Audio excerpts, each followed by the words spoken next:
Thyroid గడ్డలు వచ్చిన తర్వాత ఎలాంటి పరీక్షలు చేస్తారు డాక్టర్ గారు?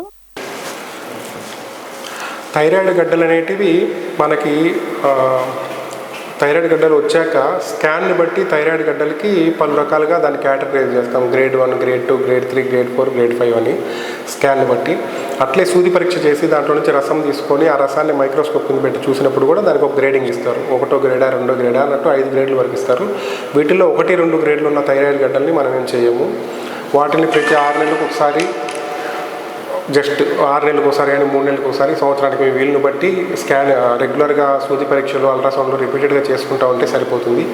ఈ మూడో గ్రేడు 4వ గ్రేడ్ ఉంటే ఖచ్చితంగా సర్జరీ ఆ గడ్డ వరకు రిమూవ్ చేసుకోవాల్సి వస్తుంది.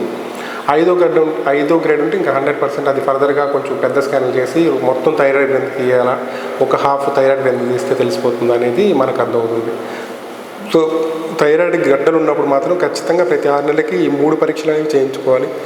థైరాయిడ్ స్కాను, సూది పరీక్ష, థైరాయిడ్ బ్లడ్ టెస్ట్. వీటిలో గ్రేడింగ్ని బట్టి గ్రేడ్ 1, గ్రేడ్ 2 అయితే ఏం చెయ్యము. వాటిని రెగ్యులర్గా మానిటర్ చేసుకుంటే సరిపోతుంది.